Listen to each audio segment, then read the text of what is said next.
Hello everyone, and welcome back to another episode of Q&Play, my monthly Q&A series where I answer your questions in a rambly, unscripted format. The first question comes from Vampires and Stuff.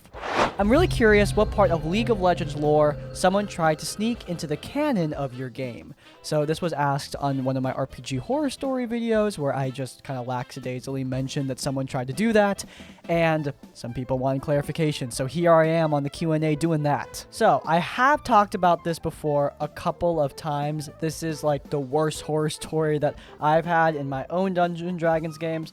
And, you know, it's been a long time, but essentially the TLDR was I had a problem player, and that problem player was just, you know, very demanding at the table. They kind of had a little bit of a main character syndrome vibe going on, and they were kind of a control freak with the other players. And by kinda, I mean they were those things, and that's, you know, not great. But outside of the game, one major problem this person had was they wanted more attention, more focus on their character, which is fine, but it kind of came at the cost of the other characters, and as a new dungeon master, I was really bad at balancing that. And on top of that, they really wanted a lot more of their ideas integrated into the world lore. Now, that's not a really big deal. However, again, at the time I was a brand new dungeon master, I was running a module, not a homebrew world, and I wasn't really focused on writing a homebrew world at all. Like, if you're familiar with my DMing now, you know I'm really into creating my own stuff, so maybe I'd be a little bit more open to player ideas, but back then, I was way more inexperienced and a lot less comfortable with integrating random player character ideas, especially when it's just copy-pasting League of Legends lore. Now, what piece of League of Legends lore were they trying to add? I needed to strain my memory to remember this because it has been years. However, I figured it out. He was trying to copy the backstory, I believe, of this guy, Viego, the Ruined King. Now, do I know anything about this guy? No, I don't. All I know is that this guy is kind of similar to the idea that this player had, I should say. He wanted to essentially be an undead king, even joking, quote-unquote joking, about being the BBEG in the future. And this Viego guy is an undead king. He rules over countless undead spirits and rules over his own undead kingdom. And he's got a big old crown, so I assume he's a king. He's also called the Ruined King, so that really supports my assumption.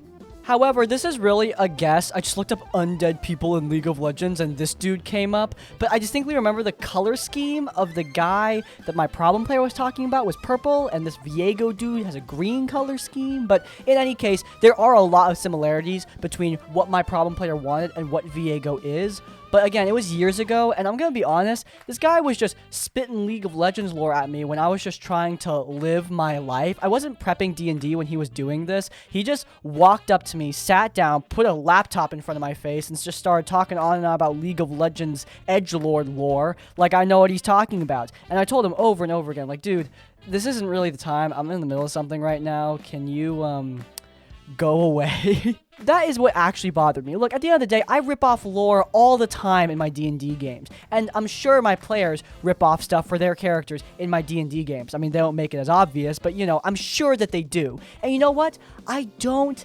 care. But the thing that really bothered me about this specific situation was the lack of care for me, like, as a human being. You know, this person had no respect for my time. I was telling him, like, look, I'm in the middle of something. You can't just walk in when I'm trying to get work done and list off a bunch of demands that you want for your character for a game that I don't know anything about. Like, that's not okay. I don't think that's good because he wanted me to integrate it myself. He wanted me to do the hard work. That's why I get so bothered when I see players treating their DMs like a vacuum cleaner. You know, your DM is a person. They're not a tool that you stick in the shed when you're done using them, okay? And you take out whenever you need them. They're a human being. It sounds stupid that I need to point this out, but for some ungodly reason, I do. Way too many people talking about their dungeon master like they're an obstacle to overcome or just a tool that they use and keep in the shed. Not cool, guys. Not cool. So yeah, there you go. That's my League of Legends D&D horror story. It's over now, but it certainly was something at the time. It's been years at this point, and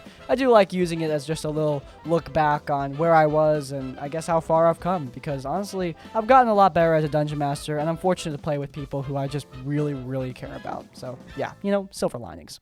Question from Matthew Hall, 9856. As your channel has evolved, you've been doing more live skits as part of your content. Personally, I find them really enjoyable. Do you plan to incorporate more of these skits to your content moving forward? Thanks for your work. Literally only one person has complained about the skits, and the rest of the comments have all been extremely positive towards them. So yeah, I'm going to continue doing them. Honestly, guys, I really, really love working on this channel now. I mean, I've always enjoyed this job, but ever since doing the skits and starting up the skits, I've been loving it so much more. Like, I actually go back and watch my videos now. I never, ever do that, but I just love going back and watching the stories and seeing how the skits work in. It's fun. I mean, maybe a bit narcissistic, but I'm proud of my work. I mean, I've always enjoyed working on this channel. I'm not trying to say that, you know, last year I hated Crispy's Tavern. Absolutely not. But now I'm more proud than I ever have been of what we're doing here. And yeah, I plan to incorporate more skits in the future. Now, does that mean they're going to become more and more common? Not necessarily. I think we're going to keep it to like 2 skits per video just for practicality's sake. Even though the skits are short, they actually take a lot more time than maybe you'd anticipate. I might start uploading them as independent videos at some point. I tried doing them like as YouTube shorts or TikToks, and honestly, it's just not my thing. Guys, I just think short form content is, I don't want to say dumb, but it's definitely not my thing. I've already uploaded an extended skit on this channel, and it did alright, so maybe in the future I'll keep on doing it. I've got a lot of ideas for skits that definitely fall outside of videos, and maybe I can throw them into their own videos and make content out of them. Who knows? I mean, I just think that these skits are a lot of fun. You guys seem to really, really enjoy them, and that means that you're gonna see more of them in the future. I've got some cool ideas, and I hope you guys really enjoy them. Question from Zionimation 9135. How long was your longest ever game, and what happened in it? My longest ever game was the finale of Descent into the Veil, clocking in at 7 hours. We played from 9 p.m. to 4 a.m. It was actually a little bit above 7 hours. Was that intentional? No, man. I thought it was going to be 4 hours at the max, but it ended up being a lot longer than that. Partially because of a few things. First and foremost, the session was loaded. I mean, it probably should have been split into 2 parts, but I don't regret carrying the session the way it was. It was such a hype scenario that I don't think splitting it into 2 parts would have been good. Just keep the train rolling, you know what I mean? Basically, what was going on was the party were descending into the Veil, as the title of the entire campaign implies. The Veil is this eldritch tear in the world where horrific abominations of the hungering cosmos lurk and feast on reality itself. Vecna is in there, and he is working on creating a new god using the magic of the hungering cosmos. If he succeeds in doing this, he will bring a being of unfathomable power into the world, and its mere existence will wipe out all of reality. So that would be bad. Vecna needs to be stopped, and the reason he's doing this is a lot of nihilistic crap, because Vecna gazed into the infinite nothingness of the universe and realized he became a god for literally nothing, and now he wants to make a new god to prove that he is the most powerful being of all time, to be the last creature living in the world. He's crazy, essentially. Vecna lost his mind, and the party need to take him out. The first, I would say, 4 hours of the session, we're saying farewell to NPCs as the party and all of their pirate allies go into battle against Vecna and his infinite hordes of undead, which is just an insane mission from the get-go. Then the last 2 hours, that was dedicated to the fight against Vecna himself, which was an epic battle using a stat block from Flea Mortals, which is out now, by the way, so go over there and consume product. And then the final hour was an epilogue to say farewell to fallen friends and to say farewell to these characters. It was probably the greatest D&D game I've ever run. The music that I picked out was pretty cool, not gonna lie. I used a lot of God of War Ragnarok music because I think that soundtrack really encapsulates just the epic feeling of a finale. Like, final boss music is required for the final boss. I'm sorry, if you don't use music for your final boss, are you even really a dungeon master? Let's be real. Anyway, I'm joking. The final hour, though, that's when the music really shined, because the final hour I took 2 sea shanties and then tuned the final descriptions of the party's farewells to those songs. So it was Farewell to Tarwathi and The Parting Glass. And obviously, if you're familiar with Assassin's Creed Black Flag, you should know The Parting Glass. If you're just familiar with sea shanties in general, you should know The Parting Glass. That song is excellent. Saying farewell to this campaign right as the final note hits and the final harmony is sung out, and closing the book on this epic story, I mean, man, I'm going to be chasing that feeling for the rest of my life. That was awesome. This is also where a minor horror story played out because my Wi-Fi died, but at the end of the day, who cares? You know, my Wi-Fi came back on, we finished the campaign. I know it was like 4:15 in the morning, but it was all worth it. My God. And you know what? This Friday, we're doing it again, and I cannot be more excited. Question from missspectra. Hello, Crispy. I return with another question. Considering what you're doing with Tales from the Tavern, I was wondering what you thought about making a new RPG system altogether. Is it something you might be interested in, or do you think it's above your pay grade? Way above my pay grade. At the end of the day, I enjoy 5e. I enjoy adding my own stuff to the game to make it my own because I like creating things, but at the end of the day, I am a very derivative person. I don't make video games, I mod Minecraft. I don't build custom Lego sets, I base my designs off of existing stuff. That's what I do because I'm not that, tortured creative slaving away in my basement working on the next best thing, because that's not the kind of person I am, and I don't strive to be that person, honestly. I would love to be, but at the end of the day, I make the things I make, and I think that's all right. Tales from the Tavern is just a variant of 5e. I'm not making my own game system because honestly, I don't have the brains for that. Maybe one day I will, but right now I'm happy where I'm at making the stuff I'm making, I'm not selling it for any money, I'm just doing it for fun, and for me, that's all I need. Question from JohnnyIsBrave. How do you avoid the trappings of main character syndrome? Okay, yeah, here we go. So, main character syndrome is something that a lot of people struggle with, and I get it, I understand why people struggle with this, because when you're excited for a character, you're excited, period. You want people to experience the awesome story that you've curated, and you want to live out that story yourself. I mean, sometimes as a dungeon master, I can kind of struggle with semi-main character syndrome, because I'm really excited for my players to experience my world, and my lore, and the NPCs I've created, and so I'll spend all this time monologuing, but then I need to remember, oh right, I gotta give time to the players, they're the main characters, right? And when you are a player yourself, you gotta remember, like, oh, I need to give time to the other players, I need to give time to the dungeon master, I can't just make everything about myself.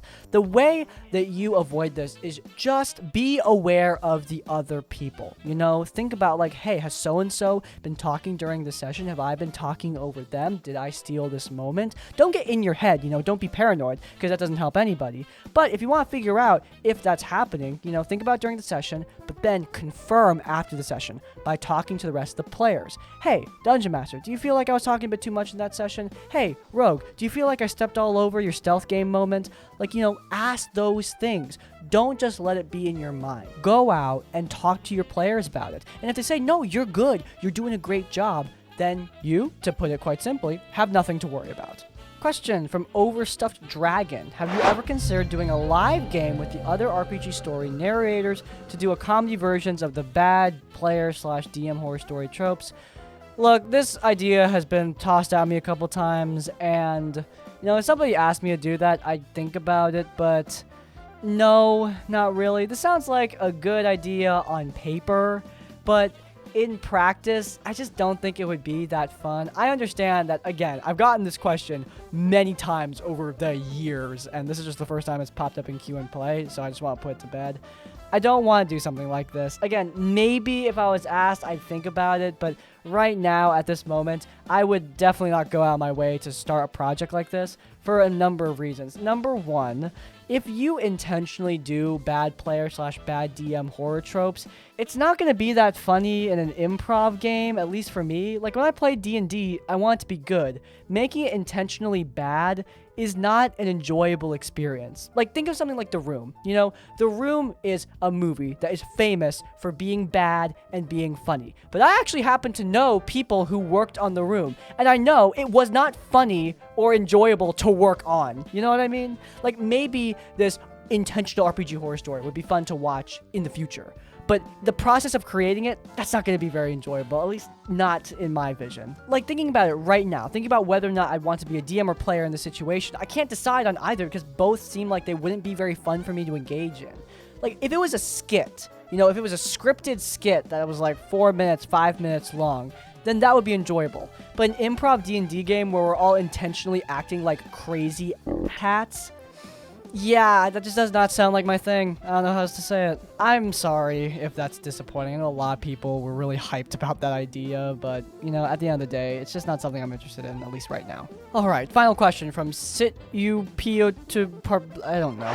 Have you ever had to deal with a player who just never put in the effort or never tried to improve despite gentle feedback and explicit requests/instructions? If so, or hypothetically, how would you deal with them? Also, have you ever had a party/DM who really enjoyed food descriptions? My longtime group has a recurring bit of being low-key foodies, always searching the taverns for specials or signature dishes. If I stick my players in a vegetable market, they'll spend like an hour going through all of their favorite vegetable dishes. I don't know why. It's not like they're vegetarians.